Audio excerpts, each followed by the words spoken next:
Il avait décidé de mourir et que je l'aide à mourir. Et donc je voulais tenir ma promesse. Je m'appelle Antoine Meignier, j'ai 66 ans maintenant. J'étais médecin du Girondin de Bordeaux. J'avais un joueur qui était devenu mon meilleur copain.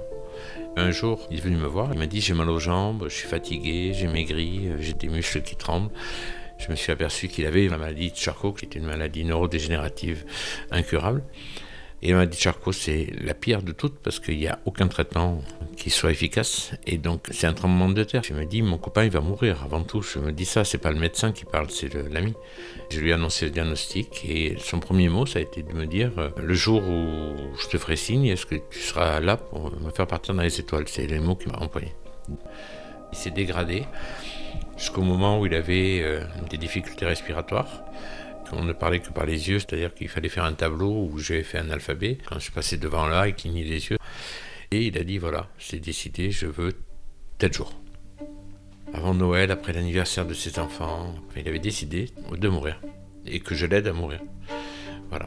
Et donc je voulais tenir ma promesse. Le problème qu'il y a eu, c'est qu'il y avait une infirmière qui était salariée de chez eux, qui n'avait pas du tout les mêmes convictions que le malade, et que moi, du coup. Et donc elle m'a dénoncé au procureur de la République, en disant il y a quelqu'un qui est en train de faire un truc illégal, qui va euthanasier un patient. Dans mon malheur, j'ai de la chance, le procureur de la République m'a appelé en me disant j'aurais aimé connaître un médecin comme vous parce que ma femme est morte de la maladie de Charcot. Je vais prendre la plainte que j'ai reçue aujourd'hui contre vous, je la déchire, mais par contre, à partir de maintenant, respectez la loi parce que je ne pourrais pas vous protéger deux fois. Je me suis retrouvé dans une situation épouvantable où il fallait que j'annonce ça à mon ami, en lui disant « je ne peux pas faire ce que tu m'as demandé ». On a respecté la loi Leonetti, c'est-à-dire que le malade, à cette époque-là, s'était arrêté tout traitement de son propre chef.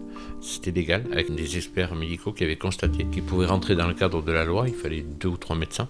Et puis un jour, je me suis réveillé le matin de bonne heure et je me suis dit « c'est pas possible, j'ai promis, il faut prendre des risques à la vie, il faut s'engager ». J'ai respecté ma promesse. Je vous le dis, je veux pas aller en prison. Enfin, je suis déjà prisonnier de mon corps, donc de toute façon, qu'ils m'y foutent. Si ça peut faire changer les lois, c'est tout ce que je demande. J'ai débranché l'appareil respiratoire. Et c'est quand même dur. J'ai fait 2 ans de psychiatrie après, un peu plus même. Je peux parler, je peux exorciser, me déculpabiliser. On a une part de culpabilité, et pourtant je sais très bien que ce que j'ai fait, c'était génial. Il n'y a pas beaucoup de gens qui peuvent faire ça, mais néanmoins, je l'ai fait, quoi. Voilà. Quelques années plus tard, Antoine Meignier découvre à son tour qu'il est atteint de la maladie de Charcot. L'histoire se répète et le jour même du diagnostic, il demande à son ami le plus proche d'être celui qui l'aidera à mourir le moment venu.